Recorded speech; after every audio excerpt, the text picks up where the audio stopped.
Halo traders, salam investasi. Kembali kita berjumpa di dalam VB's Weekly Sentiment Forex untuk membahas bagaimana perkembangan perdagangan mata uang asing untuk minggu ini.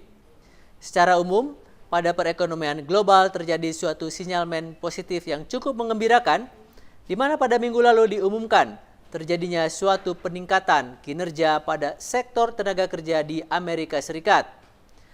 Diumumkan bahwa NFP mengalami kenaikan, dan selain itu juga tingkat pengangguran di Amerika Serikat dilaporkan mengalami penurunan.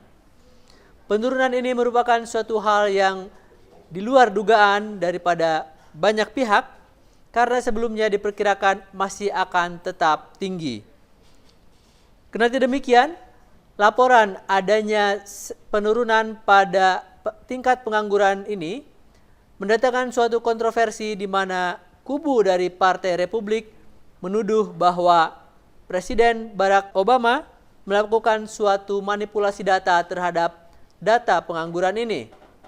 Namun demikian, tuduhan tersebut tidak terbukti dan mengundang kecaman banyak pihak. Adapun pada perdagangan forex dapat kita lihat di tabel berikut, di mana secara umum terjadi pola reversal atau pembalikan arah pada perdagangan major. Euro terpantau berbalik melemah, sedangkan Aussie berbalik menguat. Dolar Amerika Serikat berbalik menguat terhadap franc Swiss namun berbalik melemah terhadap yen Jepang, sedangkan sterling masih bergerak melemah dari minggu lalu. Pada minggu ini beberapa hal penting yang dapat dijadikan sebagai suatu acuan. Yang pertama adalah terjadinya pertemuan para menteri keuangan di Uni Eropa.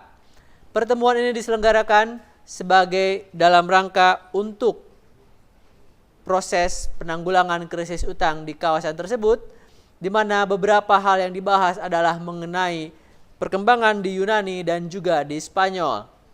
Sejauh ini terjadi suatu sinyal positif di mana terjadi suatu apresiasi terhadap apa yang telah dilakukan oleh pemerintah Yunani untuk supaya negara tersebut dapat keluar dari krisis.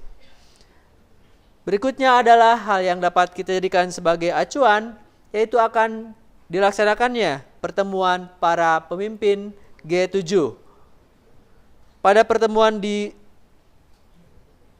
G7 meetings ini, investor menduga akan ataupun mengharapkan adanya suatu sinyal yang dapat memberikan arahan terhadap pasar.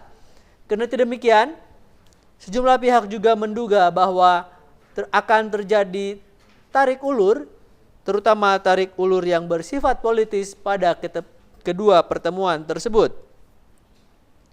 Dampaknya terhadap perdagangan falas dapat kita lihat pada pair euro dolar. Secara major, euro masih berada di dalam pola channeling up. Namun pada pola minor kita sudah melihat terjadinya pola channeling down. Terjadinya pola penurunan ini seperti yang telah dikemukakan sebelumnya, bahwa adanya pesimisme terhadap pertemuan para menteri di Eropa yang diduga tidak akan memberikan suatu kontribusi yang cukup signifikan. Kisaran 1.270 diperkirakan sebagai kisaran support yang cukup kuat untuk minggu ini dan 1.3173 sebagai kisaran resistance kuat. Harga masih berada di kisaran di atas 1.2820 yang merupakan kisaran support yang cukup kuat secara historical.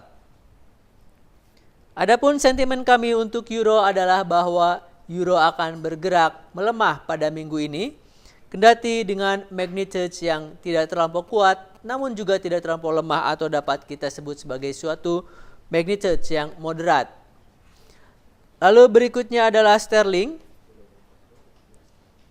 Hampir sama dengan euro. Pada pola major masih berada di dalam pola channeling up, namun pola minor sudah menunjukkan pola channeling down, menunjukkan adanya suatu tekanan terhadap pound sterling.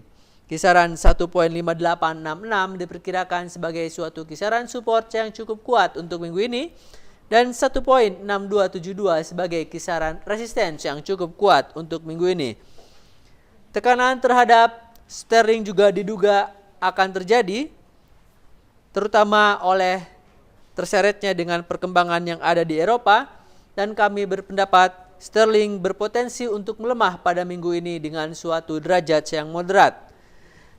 Demikian Fibis Weekly Sentiment Forex untuk kali ini bersama saya Indra Yudhistira. Happy trading dan salam Fibis.